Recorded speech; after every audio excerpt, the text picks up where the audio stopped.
Hello guys! Welcome! Collective reading tayo ngayon. So, tingnan natin kung kanino naman tong energy na mapipick up natin. Be open-minded po, hindi po halos lahat makaresonate. Thank you nga po pala sa mga nagsusubscribe, sa mga bumabalik. Maraming pong salamat. Give me the message for collective. Kanino tong mapipick up nating energy.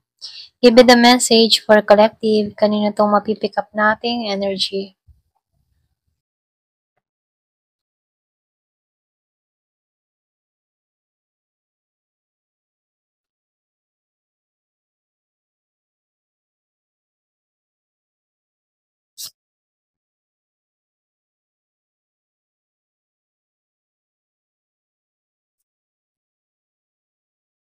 Excuse po. Meron akong nakikitang Aries, Leo, Sagittarius. Meron din akong nakikitang Virgo and Gemini. Merong Virgo, Capricorn, Taurus. Meron akong nakikitang Libra, Aquarius. Ayan. So, ito lang yung nakikita ko dito, no? So, dito, yung iba sa inyo, meron ditong tao, okay? Kung energy mo to or meron kang kadiling na ganito, okay? So, meron akong nakikita ditong tao na hindi siya masaya sa kinalalagyan niya ngayon. Ayan. So, lumalabas dito na nahihirapan tong tao na to kasi nagiging mabagal sa kanya yung sitwasyon. Meron tong mga iniintay, pwedeng may iniintay tong tawag, balita, papeles, na kung saan hindi pa rin naaprubahan, wala pa rin resulta. Meron akong nakikitang delay. Yung iba naman sa inyo, legal papers ang iniintay mo. Okay? Yung iba sa inyo nakikitaan ko dito, merong kaugnayan sa separation, merong legal statement na iniintay ng result, okay? So, dito, lumalabas dito, hindi ka masaya sa nagiging resulta na nangyayari sa'yo. Kung kanino man to, no? Lumalabas dito na meron siya ditong nahuli or meron siyang nakita. Yung iba sa inyo, pwedeng meron kang kinasuhan ditong tao na kung saan hindi mo pa rin makuha yung justice. Ito lang yung nakikita ko. So, dito, lumalabas dito na meron ka ditong person or meron kang kadiling dito na naging huwad, traidor sa'yo. Lumalabas din dito, na itong tao nito ay pulos pangako at pulos pagsisinungaling ang ginawa sa'yo. Pero ganun pa man, meron kang mga inaasikaso mula sa tao na to or pwede rin naghihintay ka dito ng pruweba or pwede rin naghihintay ka dito ng yung matibay na pruweba para sa dito sa taong ito. Okay? Yung iba, hindi halos lahat. So, nakikitaan ko dito, yung iba naman sa inyo, mas pinili mong manahimik na lamang. Okay? Meron akong nakikitang nag-isolate, nagpakalayo-layo, or pwede rin sabihin na nahimik sa social media. Okay? So, lumalabas dito, yung pananahimik mo, dun ka nagkakaroon ng kapayapaan, dun mo nahanap muli yung sarili mo. So, nakikita ko dito, andito ka sa stage or period na andito ka sa kapahingahan mo, nagmamatured ka na, kumbaga, andito ka ngayon sa paglago mo, iniisip-isip mo na yung mga resulta ng hakbang na gagawin mo. So, nafe-feel ko dito, andito ka sa grow, okay? Ayan, pasensya, no? Andito ka sa paglago, ayan. So, nakikita ko dito yung pananahimik mo, doon ka nakakatagpo ng kaliwanagan, okay? Doon ka nagkakaroon ng mental clarity sa sitwasyon na kinakaharap mo, kung kanino man to, no?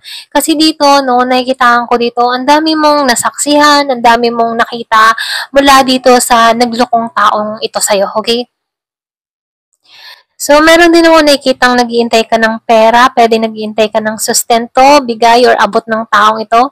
Pero nakikitaan ko dito, wala pa rin Yung iba naman sa inyo, nakikitaan ko dito na magiging maayos din yung takbo ng kaperahan mo. Kung ngayon, medyo matumal or kung ngayon ramdam mo yung hirap na sitwasyon, so sinasabihan ka dito, meron ditong promising na kung saan magtatagumpay ka sa mga ginagawa mo, tinatrabaho mo, kung meron kang mga inuumpisahan, kung meron kang mga pinagpopokusan, So, nakikitaan ko dito, meron ditong perang parating. Dun sa iba, hindi halos lahat.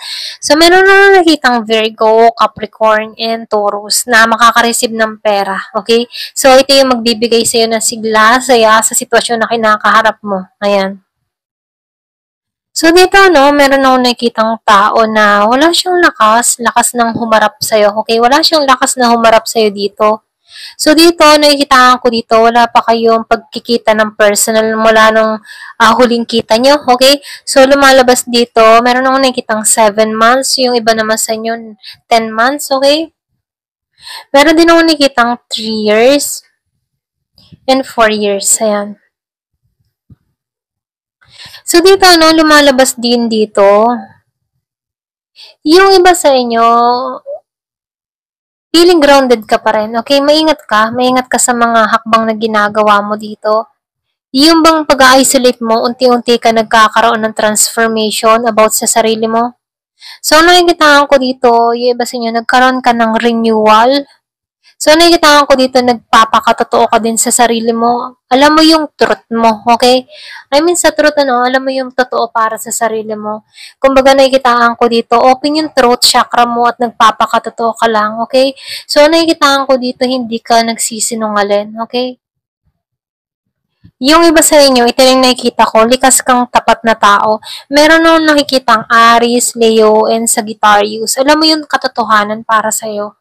At alam mo yun, okay? Ito lang nafe-feel ko sa'yo. Wow, lumabas ang The Star. Alam mo yung tipong may natapon pero merong ipagkakaloob sa'yo, okay? May natapon pero may bubuhos sa'yo na biyaya. So, nakikita ko dito nakaranas ka ng feeling empty sa sitwasyon. Yung man tipo na wala kang kadamay, naranasan mo din na malugmok, alam mo yon. So, dito, no, nakikita ko dito, may nawala man sa iyo, pero merong parating sa buhay mo. Ayan, ito lang yung nafe-feel ko dito. Malakas yung Aquarius. Yung sinabi ko nga kanina, no, feeling empty ka, naranasan mo din mawalan, okay? Kumaga talagang mahirapan pagdating sa financial. Naranasan mo to or pwedeng nararanasan mo to ngayon. Pero ganun pa man, kahit nararanasan mo ito ngayon, meron nang nakikitang pahiwatig dito na merong biyaya kang marireceive dito. Ayan. So dito, no, mainam po yung manalangin, magdasal prayers. Kasi sa bawat pagsubok na kinakaharap natin pinakamalaking ating kadamay dito ay ang ating dasal, panalangin sa Diyos. Kasi ang Diyos ang nagbibigay sa atin ng lakas ng loob, talino para resolbahan itong mga pagsubok natin kinakaharap. At lagi siyang naandyan, nakakibay yan or nakagabay sa atin. Ganun, okay? So, meron ako nakikita dito ang stress. Kaya dito, kung nai-stress ka, ito na yung time para magsabi ka, magdasal ka, or pwede rin sabihin, ito na yung time para dumulog ka sa kanya, okay? Kumaga, yung iba sa inyo, nakakalimot ka na magdasal or nakakalimot ka ng tumawag, hindi mo kasi alam kung ano yung mga desisyon na gagawin mo. So, dito, ginigising ka dito na ito na yung time para manalangin ka sa poong may kapal, Kasi yung milagro, hindi mo inaasahan yan, bigla yan darating sa buhay mo kapag nagtitiwala ka sa kanya. So, kung ikaw man stress dito, huwag kang mag-alala, makakaraos ka dito. Kasi dito, lumabas ang The Star. Ramdam mo yung kawalan. Kaya dito, bubuhusan ka ng biyaya ng puong may kapal, Kaya dito, mainam po palagi yung magdasal. Ayan, pray. So, dito na lumabas ang The Hierophant Reverse. Kulang ka sa dasal, kulang ka sa pananampalataya, or kulang ka sa pananalig, okay? Yung ba sa inyo, pwede rin sabihin, hindi ka kasi lumaki na madasaling tao, relihiyoso, So, dito, binibigyan ka ng talino o kaisipan dito na ito na yung time para lumapit ka kay God. Ito na yung time para maramdaman mo yung presensya niya, So, ito na yung time para magbukas loob ka muli sa Kanya, okay? So, dito, pinagtutulakan ka dito, na sa panahong ikaw ay nabibigo, malapit ang Diyos sa'yo, okay? Doon mo mararamdaman yung presensya niya. Kapag halimbawa nananalangin ka, ibuhos mo lahat ng iyong mga adhikain or mga suliranin sa Kanya, I-surrender mo lahat sa Kanya at siya yung tutulong sa sitwasyon mo, okay? Kasi once na tayo nagdadasal at tayo nagkukwento or tayo ay dumudulog sa Kanya, at tayo umiiyak mula sa Kanya, after ng pagluha mo, magana yung pakaramdam mo kasi naibuhos mo na yung lahat ng sama ng loob mo, okay? Kung marami kang sama ng loob, ito na yung time para mag-pray ka. Or pwede rin isulat mo sa papel, okay? Isulat mo lahat ng mga himutok mo sa buhay, ganyan. Tapos, sunugin mo, okay? Sunugin mo yung at pakawalan mo na to, okay? Sabi mo, pinapakawalan na kita. Masyado ka nang mabigat sa aking damdamin, okay? Sa aking nararamdaman sa kalooban ko. So, pakawalan mo, dun mo ibuhos. Kasi kapag hindi natin na-share yan or wala kang mapag-sharean at nahihiya ka kung sino man yung gusto mong sabihin, dun mo ibuhos sa papel. Kung wala kang tiwala sa mga taong napagsasabihan mo ng iyong kwento sa buhay, isulat mo sa papel. Ayan, ito lang yung nakikita. I-journal mo. Ayan. Isulat mo. Ganyan. So, tingnan pa natin dito, no?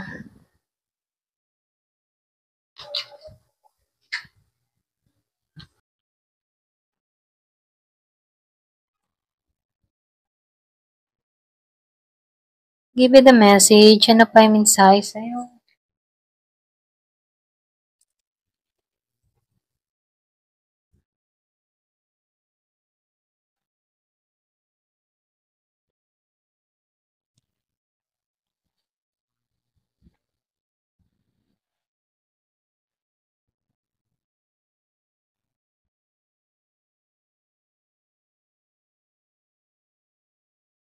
So, meron ditong romance feeling.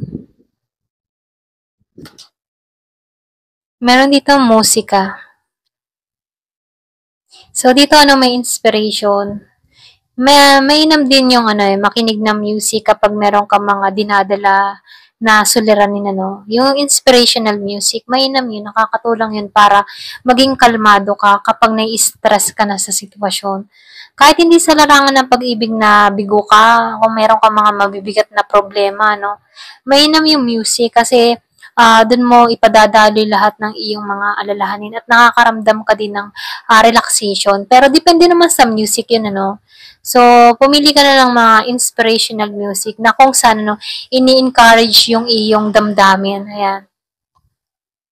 So, home foundation. So, wag kang mag-alala, nakikitaan ko dito. Magiging matibay ang pundasyon ng pamilya, maging bahay, So, nakikitaan ko dito kung humihiling ka ng bahay, ipagkakalob to sa'yo. Meron akong nakikita ditong strong affection. Yung ba naman sa inyo kung nagnanais ka ng panibagong pag-ibig, so meron ditong romance feeling, meron panibagong damdamin na lalapit muli sa buhay mo. Wow, soulmate na to. Ito lang yung mensahe, Yung mga hirap, sacrifice na naranasan mo, malalampasan to ng panibagong pakikipagsapalaran, panibagong yugto na kung saan meron ditong himig ng musika, totoong magmamahal, merong romance feeling, at everlasting na soulmate na yung parating sa buhay mo, okay? Kung ikaw man ay nakaranas dito ng mga kabiguan sa buhay na hindi naging maayos at hindi naging maganda, ito na yung parating sa'yo. So, silence, no contact. Yung iba naman sa inyo, no contact. Or pwede rin sabihin, wala pa kayong usap ng tao nito. Or pwede rin hindi mo pa to kilala. Okay? So, missing thinking of you. Yung iba naman sa inyo, kung meron ka ditong kadiling person na kung saan wala pa kayong usap, naalala ka nito, namimiss ka ng tao na to, or pwede rin ikaw, namimiss mo na to. So, meron akong nakikitang safety and comfort, So, yun sinabi ko nga kanina, makakatagpo ka lang ng kapayapaan kapag nagdadasal ka. Maniwala ka, kasi subo ko yan. So, ito na yung time para hanapin mo yung pagdadasal. Doon ka makakatagpo ng kapayapaan. Para nang sa ganun, kung sobrang stress ka na, gulong-gulo ka na, hindi mo na alam kung ano yung dapat mong gawin, just pray. Pray lang ang pinaka susi sa lahat ng ating mga problema. May time kasi may mga tao na kapag nagdasal, gusto agad kuha agad yung resulta, gusto agad, andyan agad yung result. Walang instant, kumbaga lahat ay merong timing at panahon kung paano mo makukuha yung mga bagay na gusto mo, paano maghilom, lahat may oras, lahat merong, yung bang tipong may timing okay? Hindi palagi na gusto mo agad makukuha agad. Walang ganon, walang instant. Lahat merong oras at merong pinaghihirapan, ayan. So, share ko lang yun, So, dito, between the line, look for what hidden. So, dito, ano, nakikitaan ko dito, meron pang nakaakibat na lihim dito or pwede rin sabihin meron pa ditong dapat kang lampasan, okay, na pagsubok or pwede rin sabihin na bago mo makamit tong pinapangarap mo, no, kailangan mong malampasan yung pagsubok dito. Kung hanggang saan yung katatagan mo, kung hanggang saan yung faith mo, okay? At kung hanggang saan ka magtitiwala sa taas, okay? Sa Diyos, okay? So, kapag halimbawa nagtitiwala tayo sa Diyos, siya yung bubuhay muli sa ating damdamin. Siya yung magbibigay sa atin ng panibagong idea, passion, okay? At para tayong binubuo muli. Ayan. Kapag ramdam mo na yung tipo na ikaw ay talagang sobrang hirap na hindi mo na alam kung meron pang kasagutan sa mga problemang tinatahak mo, no? Huwag kang mawalan ng pag-aasa. Ayan. So, dito, no, yung iba sa inyo meron kang kadiling dito na mahilig kasi makipag one night stand. Hindi makontento sa isa, kaya wag mo tong panghinayangan itong tao nito kasi hindi to deserve para sa'yo. Pero ganun pa man na nakikitaan ko dito, hindi pa to unfinished business pa to sa'yo. Kung hindi pa siya tapos sa'yo. So, dito, no, naghahanap pa siya dito. Ayan. Yung iba sa inyo, nakikitaan ko dito, naglagay ka ng boundary mula sa tao na to. Okay? Yung iba sa inyo, hindi halos lahat sa part na to, no? Ito lang nakikita ko. Yung iba sa inyo, nagput ka ng boundary mula sa tao na to. Hinanap mo yung kapayapaan mo, lumayo ka dito, or pwede rin sabihin na iniwasan mo to para lang sa kapayapaan mo. Yung iba naman sa inyo, sa pagkakaroon ng hiwalay dito, natagpuan mo si God, okay? Or natagpuan mo yung presensya niya, okay? So, dito, nakikita ko dito, may mga dahilan kung bakit nilayo ka sa tao nito para mapalapit ka kay God, okay? Ito lang yung mensahe sa'yo, no? Ayan, thank you for watching. Love and peace.